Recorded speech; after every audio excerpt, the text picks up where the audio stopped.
The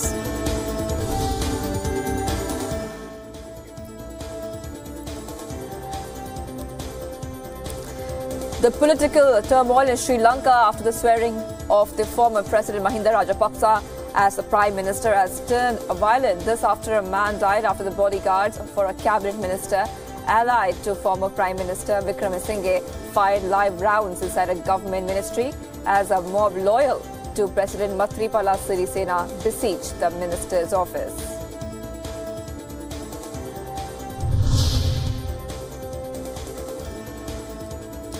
The Prime Minister of Czech Republic, Andrej Babis, said that he was surprised at the US's threat to withdraw from a Cold War-era nuclear treaty with Russia. Babis said that it would be a bad news in case that threat materializes. Notably, the statement came while he was meeting with the U.S. Secretary of Defense, Jim Mattis.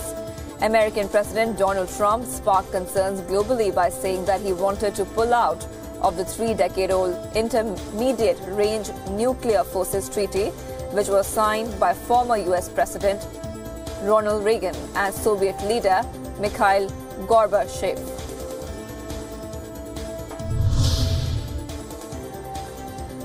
U.S. Defense Secretary Jim Mattis has said that the U.S. would get to the bottom of the killing of Journalist Jamal Khashoggi. Mattis also said that he had met Saudi Arabia's foreign minister and called for a transparent investigation into Khashoggi's death. Khashoggi's murder has escalated into a crisis for Riyadh, which has received immense international backlash, including that from its allies.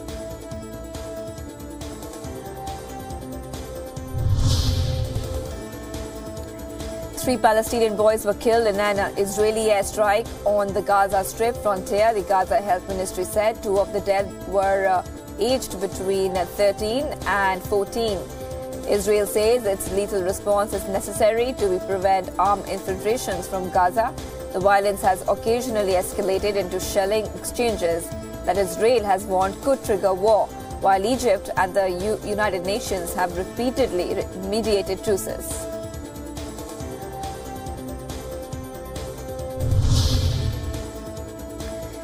Migrants continued their trek through Mexico as part of mostly Central Americans group attempted to organize itself better, and more migrants looked to cross the border between Guatemala and Mexico. The group continued to press on through southern Mexico in spite of a government offer of jobs. Meanwhile, a second group of migrants made its way to Guatemala's border with Mexico and was stopped at the border gate by police in riot gear.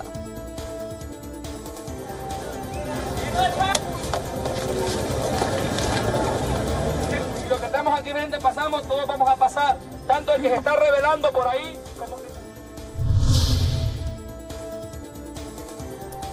Leicester City have confirmed that Chairman Vichai Sri Vadhana Prabha was killed in the helicopter crash on Saturday night with 4 other passengers in a tragedy which has stunned the football world.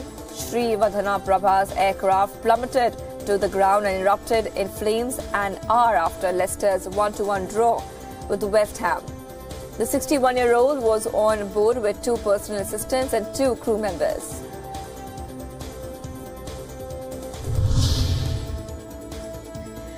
Hundreds of fans lay shirts, scarves and flowers outside the stadium in tribute to the Leicester City owner, and he is in fact the father of 4 and the founder of duty-free giant King Power International.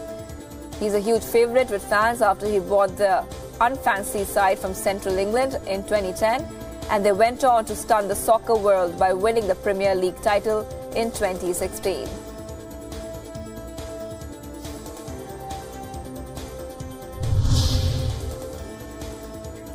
Georgians began voting in their country's presidential poll. The front-runners in the election includes 2 former foreign ministers.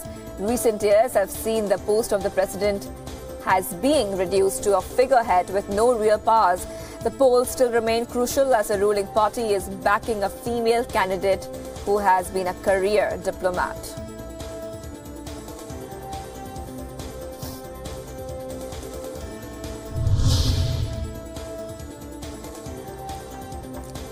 Pope Francis strongly condemned the attack on a synagogue in Pittsburgh, calling for the stamping out of what he called the hotbeds of hate and for stronger moral and civil values.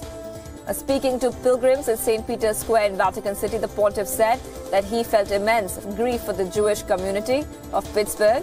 A 46-year-old man called Robert Browns has been taken into custody for killing 11 people in a shooting which the American investigators are treating as a hate crime.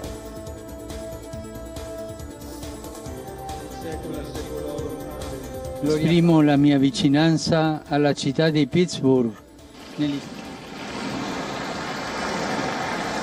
Non dimenticatevi di pregare.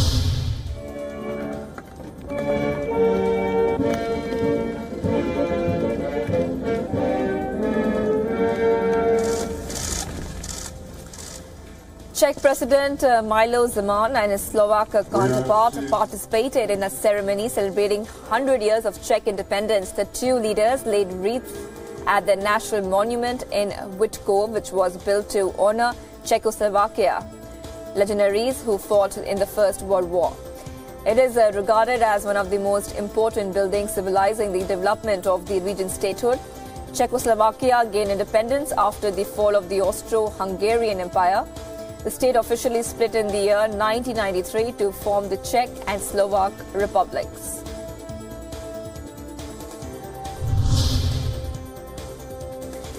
At least 2 people were killed when a bus with passengers on board plunged into the Yangtze River in southwest China. Local authorities said the accident happened when they collided with a car. However, they added that the actual cause of the mishap is yet to be known.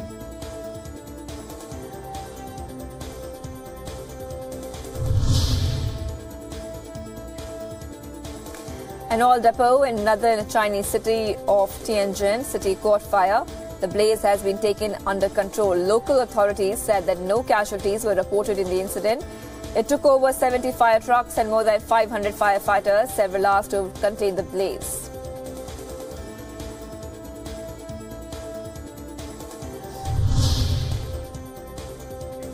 More than 100 environmental activists were held for protesting against the clearing of German ancient forest.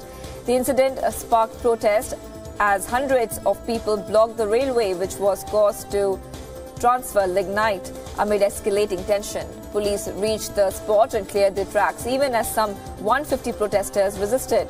Most of the protesters were later arrested. Where do we want it? Now!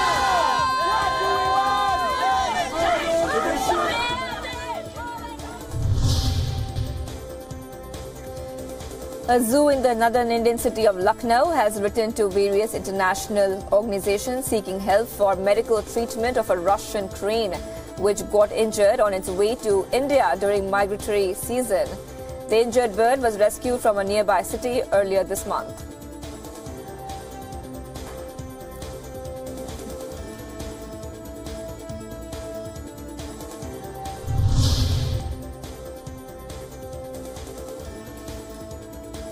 The National Museum in the Syrian capital of Damascus reopened its rich trove of antiquities to visitors 7 years after a war forced them to close. The reopening also comes months after the government recaptured all rebel-held areas near the capital. Only part of the museum and its collection drawn from the civilizations that have ruled Syria over the millennia were opened for visitors.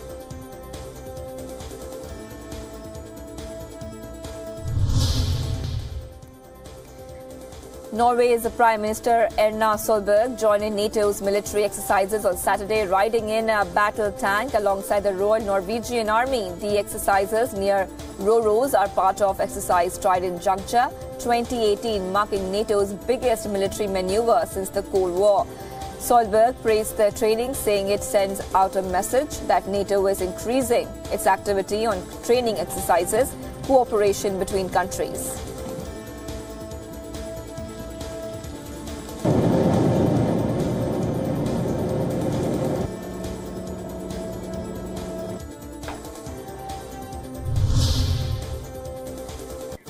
Britain's Prince Harry and his wife Meghan Markle were welcomed by New Zealand's Prime Minister Jacinda Ardern.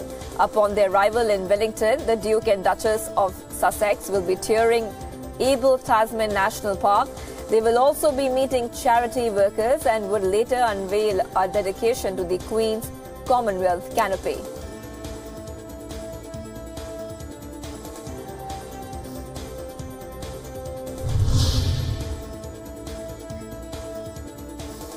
Britain's Prince Harry and his wife Meghan Markle received a traditional Maori welcome when they visited New Zealand's Government House in Wellington.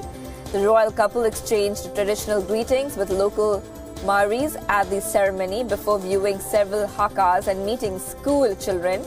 The Government House is the official residence of the Oceanic nation's Governor General.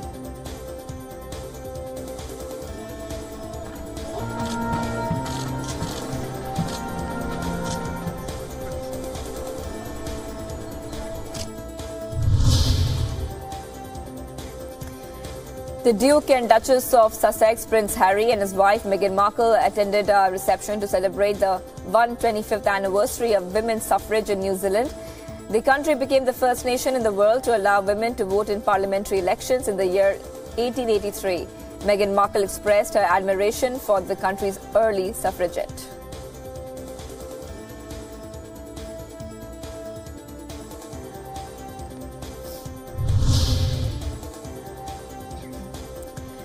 Giant skeletons were taken out in the streets of Mexico City as part of a colorful parade celebrating the Day of the Dead.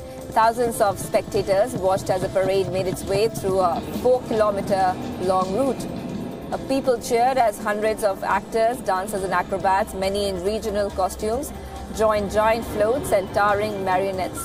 Mexico's Day of the Dead celebrations traditionally consist of families gathering at the graves of departed loved ones.